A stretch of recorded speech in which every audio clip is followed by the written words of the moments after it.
안녕하세요. ISMSP 윈의 김창중 기술사입니다. 오늘은 ISMSP 자격증에 대해서 왜 취득하는가에 대한 영상을 한번 만들어 보았습니다. ISMSP 자격증을 취득하신 분도 있고 아니면 학습하시는 분들도 계신데요. 이런 분들을 보면 저 자격증을 왜 취득하는가 궁금증을 가지시는 분들이 계십니다. 그리고 올해 이제 시험을 치신 분들 중에 이제 잘 아쉽게 안 되신 분들도 내가 내년에 꼭 계속 자격증 취득을 해야 되는가 이런 의문이 생길 수가 있습니다. 오늘은 이에 대해서 한번 제 설명을 들어보시고 본인이 자격증 취득에 대해서 계속 할 건지 말 건지 시작을 할 건지 말 건지 판단을 하시면 되겠습니다. ISMSP 윈 자격증을 왜 따야 할까요? 오늘 이러한 주제로 설명을 드릴 건데요. 가장 중요한 거는 이 쉬운 방법입니다. 이 자문료와 심사 신청 방법 그리고 심사 자문료 지급 방법이 너무나 쉽습니다. 기본적으로 영업이 필요하지가 않습니다. 그냥 심사원 포탈 플랫폼에서 신청만 하면 되죠. 그리고 지급도 통장으로 심사기관으로부터 바로 1주에서 2주 사이에 들어옵니다. 그리고 두 번째는 이제 워크앤라이프 밸런스인데요. 기본적으로 심사 시간이 10 to 5 7시간이죠. 7시간에 이제 점심시간이 있기 때문에 한 6시간 정도 크게 부담이 안 되겠죠. 그래서 이 생활을 이제 좋아하셔서 직장에 소속돼서 조직에서 일을 하는 것이 아니라 심사원으로서 계속 업무를 하시는 분들이 계십니다. 그래서 젊은 분들이나 이런 분들은 이제 파이어족 아시죠? 조기에 이제 은퇴해서 뭐 배당 소득과 이러한 심사 생활로부터 수입을 얻으면서 좀 안정적이고 여유로운 생활을 추구하는 분들한테 좋을 것 같고요. 그리고 이제 심사 활동 자체가 이제 품위를 유지할 수 있고 전문가 대우를 받을 수 있습니다. 비교적 다른 직업들 중 개인 사업을 하는 직업들 중에 힘든 것들이 있잖아요. 예를 들어서 뭐 택시 운전이나 아니면은 뭐 경비 보안 업무 등등에 비해서 굉장히 품위를 유지할 수가 있죠. 그래서 양복을 입고 다니고 이제 전문가로서 이제 자문을 해주는 입장이기 때문에 이런 점이 굉장히 매력적이라고 볼 수 있고요. 인적 네트워크, 그래서 심사원 집단과 그리고 신청기관, 회사, 공공기관, 금융기관의 담당자분들과 그 리더분들과 네트워크를 통해서 서로 이제 협업하거나 친목을 유지할 수 있는 장점이 있습니다. 이 무엇보다도 가장 중요한 거는 대한민국의 IT 비즈니스 트렌드를 파악을 하실 수가 있습니다. 신청기관이 공공기관이 됐던 민간의 리테일, 뭐 제조, 그리고 각종 서비스업 실제 비즈니스 플로어를 보실 수 있고요. 그 가운데 개인정보 보호 흐름을 관찰을 하는 게 주 업무이기 때문에 업무 역량 강화, 창업 기회, 투자 기회, 취업 기회 등 다양한 기회를 포착 가능합니다. 그래서 이제 심사를 뭐 1년에 뭐 한 20번 돈다. 그러면 20개 신청기관의 비즈니스 플로어를 파악할 수가 있는 장점이 있고요. 이러한 기회는 다양하게 벤치마킹을 해서 새로운 기회를 포착할 수가 있는 것입니다. 그래서 ISMS 취득을 하면서 ISMS 취득 자체도 의미가 있지만 이 지식적인 부분, 그래서 이런 자격증, 기술사, 감리사, 그리고 다양한 데이터, 클라우드 자격증 취득하는 또 디딤돌이 될 수가 있고요. 기술적으로는 이제 컨설턴트, PL, PM으로 회사를 창업할 수 있는 그런 커리어를 닦을 수도 있고요. 이제 직장 내에서 이직, 승진, 뭐 리더, 직책 임명, 연구소장 임원, 그리고 공무원으로서 전환할 수가 있고요. 그리고 이제 부수입만으로 만족할 수도 있겠죠. 심사. 그리고 창업을 하거나 이제 취업을 희망하는 분들에 대한 멘토링, 정부 과제 수행, 제안서 평가, 그리고 이제 석사, 박사, 교수로 대학원을 이제 선택할 수도 있고요. 저술, 뭐 강의, 콘텐츠 제작, 강의 기획, 강의 관리 등 강사 테크트리를 탈 수도 있고요. 그리고 이제 뭐 카페나 네이버 카페 이런 SNS, 뭐 서비스 기획, 경영 이런 사업을 하실 수도 있습니다. 그러면 이제 어떻게 ISMS를 결정을 해야 되느냐 이런 문제 제기를 하실 수가 있는데요. 일단 경제성 공학의 근거에서 투자 결정 요소를 한번 보겠습니다. 부대 비용. 시험을 응시하는 것은 거의 비용이 들지 않습니다. 이 정부의 과제로 무료로 시험과 그리고 교육까지 실기 시험에 합격하기 위해서 실기 교육까지 받을 수 있죠. 그렇지만 이제 합격하기 위해서 독학하시는 분들이 아닌다면 이제 학원 수강료가 들 것입니다. 그것이 이제 다른 것들에 비해서 크게 기술사나 감리사에 비해서는 크지 않다. 저는 이렇게 생각하고 있고요. 기회비용, 이제 회사나 가족이나 취미, 생활이 얼마나 가치가 있느냐 보면 이제 케이스마다 다르겠죠. 회사가 굉장히 중요할 수도 있고, 물론 가족 취미도 마찬가지입니다. 하지만 이제 중장기적인 관점에서 기회비용이 결코 시간을 허투루 쓰는 건 아니다. 적정하다고 저는 보고요. 회사나 가족이나 취미 이게 양립 불가능한 것이 아니죠. ISMS-P를 하면서도 모두 병행할 수 있다고 저는 생각을 하고요. 이유는 이제 35만 원 기준으로 5일에 180만 원, 뭐 적정하다고 저는 생각이 되고요. 그리고 무엇보다 수요가 늘어나고 있고 심사원 공급이 줄어들고 있습니다. 그러면 기회죠. 우리가 계속 지금 오프라인에서 이제 온라인으로 비즈니스가 변화가 되고 있잖아요. 그러면 이제 IT 플랫폼, 정보통신 서비스 수요는 계속 늘어나고 있고, 이 ISMS-P 의무 대상자도 늘어나고 있습니다. 그래서 이제 4차 산업혁명에서도 이제 개인정보 보호 이 부분이 대체가 거의 어렵다 이렇게 하고 있죠. 그러면 거의 영속적으로 이런 수요는 있다고 보는 게 맞습니다. 손실 위험 측면에서 자격증을 일단 취득하면 거의 말소될 확률이 제로에 가깝습니다. 물론 교육과 일부 시험이 있는데 지금 자격증을 공부할 정도의 역량이 되신다면 크게 문제될 건 아니고요. 합격률이 낮은 게 유일한 리스크입니다. 자격증이 당연히 좋고 희소성이 있는 그런 장점이 있기 때문에 합격률이 낮은 거는 좀 어쩔 수 없고요. 그렇다면 한 번에 체계적으로 공부를 해서 합격을 하는 수밖에 없는 것 같고요. 그래서 이런 여러 가지 투자 결정 요소로 봤을 때 도전하는 것이 맞다. 저는 이렇게 판단하고 있습니다. 이제 금전적인 혜택, 아까 자문료 말씀드렸는데 기본적으로 심사원에 합격하면 심사일수 20일 이하에서는 이제 일당이 20만 원이고요. 20일 이상 이후 ISMS-P 심사일수가 15일 이상인 경우 35만 원. 일반적으로 35만 원이라고 보시면 되고요. 이제 책임 심사원 임명 시 45만 원인데 이거는 약간 예외적인 경우로 아까 그래서 제가 이제 주당 180만 원을 말씀드렸던 겁니다.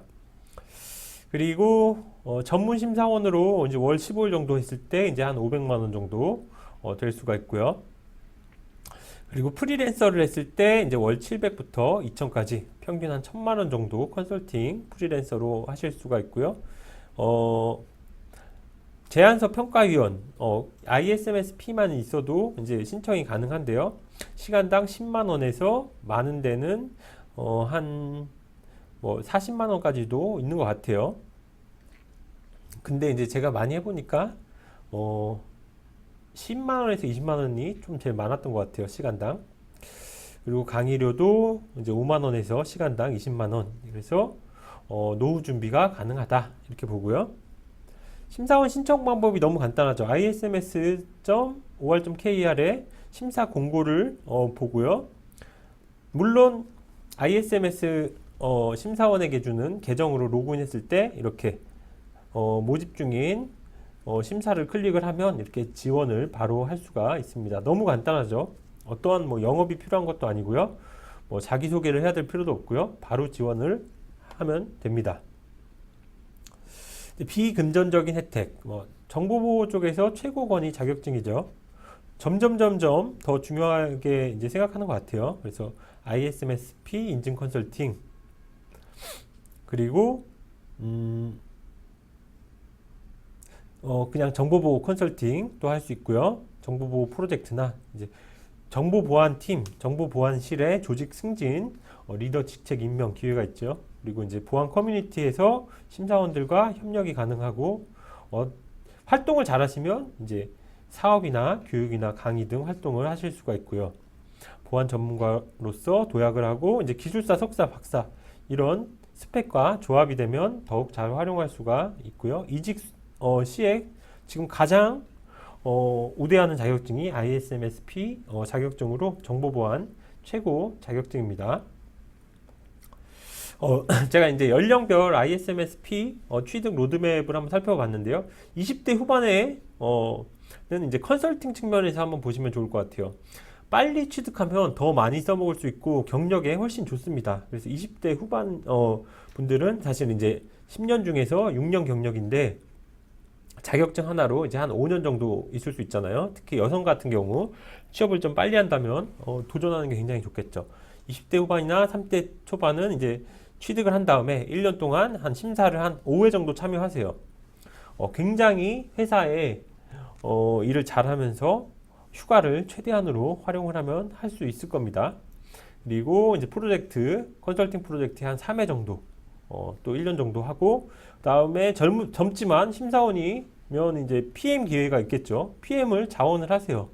그리고 이제 갑사의 정보보안팀이나 아니면 ISMSP 컨설팅 프로젝트에 PM으로 계속 활동을 하신 다음에 나중에 이제 총 한 8, 9년 있다가 정보보안팀의 리더, 팀장으로 임명이 돼서 이제 CISO까지 바라보는 그런 7년간의 노력으로 하신다면 커리어가 굉장히 좋을 것 같고요. 그리고 이제 30대 후반에서 40대 초는 리더를 신경을 써야 된다. 이렇게 저는 판단을 했고요. 1년 동안 한 5회 정도 참여를 하시고요. ISMS. 그리고 이제 갑사의 정보보안팀 로 이직을 해서 연봉을 한번 점프를 시켜야겠죠. 이직을 한 번도 안 한 회사원은 이직한 분에 비해서 연봉이 작습니다. 뭐 어쩔 수 없는 우리나라 현실이고요. 기술사나 석사나 박사 도전하시면 좋을 것 같아요. 석사인분은 박사를, 학사인분은 석사를, 기술사를 도전을 하셔서 이제 정보보안팀의 리더로 임명이 되고요. 저자나 강사 이쪽에 좀 관심을 가지고 노력을 하신 다음에 이제 회사 같은 경우는 CISO로 임명을 하시면 되고요. 아니면 저자, 강사 이 테크를 가지고 지금 보면은 한 9년 정도 노력으로 이렇게 CISO까지 한번 바라보시면 좋을 것 같아요. 40대 중후반 같은 경우는 이제 히어로 전략을 써야 된다. 이 부분은 제가 동일하게 돼 있네요. ISMSP 심사를 참여를 하시고요. 이제 소속사에서 입지를 확보해야죠. 그러려면 후배를 잘 키워야 돼요. 그래서 기술사, 석사 도전하시는 게 좋습니다. 40대 중후반, 50대 초반에 도전하셔도 우리가 이제 앞으로 일을 거의 80에 가까이 해야 되기 때문에 써먹을 수가 있습니다. 그리고 이제 40대 중후반에서는 업무 로드가 좀 작아질 수 있기 때문에 도전할 수 있는 기회도 있고요. CISO로 그리고 리더로 임명 되면 좋은데 40대 중후반에 임명되기는 좀 어렵죠. 보통 40대 초중반에 임명이 되는 경우가 많기 때문에 리더에서 되신 분들은 ISMSP 도전을 잘 안 하세요. 이제 되신 분들은 이제 CISO로 바라보시면 되고, 사내에서 히어로, 이 사람 없으면 안 된다, 이런 키맨으로 자리를 잡거나 컨설팅사에 이직해서 전문 PM으로 활동을 하신 다음에 이제 창업을 하시거나 이제 프리랜서 에이스로 활동을 하시면 충분히 1년에 뭐 억대가 아니라 그 이상도 할 수 있는 그런 자리매김을 할 수 있을 것 같아요. 40대 중후반도 절대 늦은 게 아니다 이렇게 보고요. 50대랑 60대 같은 경우는 이제 히어로가 아니라 좀 약간 품위 위주 전략으로 하시면 될 것 같아요. 그래서 전문심사원으로 계속 참여를 하는 거죠. 이제 회사에서도 이제 은퇴할 시기가 되는데 좀 전문심사원으로서 활동을 할 수 있게 좀 양해를 구한 다음에 활동을 하시고요. 그리고 제안서 평가, 기술사나 박사나 아니라도 ISMSP가 있다거나 인맥이 있으면 제안서 평가를 할 수가 있잖아요. 그쪽에 좀 활용을 하시는 게 좋을 것 같고요. 정보시스템 감리원 이쪽도 같이 병행을 하는 거죠. 그리고 개인정보 영향평가, 피아 자격증을 취득한 다음에 이 세 개만 해도 일이 적은 게 아니에요. 그리고 이제 ISMSP 인증 컨설팅 PM으로도 나이가 조금 계신 분들도 많이 하시거든요. 이것들만 하셔도 뭐 60대, 70대도 거뜬히 일을 하실 수가 있고요. 요즘에는 연령보다 얼마만큼 사고가 젊은 열린 분인가, 얼마만큼 전문성이 있는 분인가, 이런 게 중요하잖아요. 그래서 이제 50대, 60대 분들도 늦지 않았어요. 제가 아는 분들도 60에 다 가까이 돼서 은퇴하기 전에 ISMSP 그리고 감리사 취득하신 분이 계시거든요. 그래서 지금은 이제 회사에서 은퇴하시고 새로 프리랜서와 창업을 가지고 새로운 도전을 하신 분들이 계시거든요.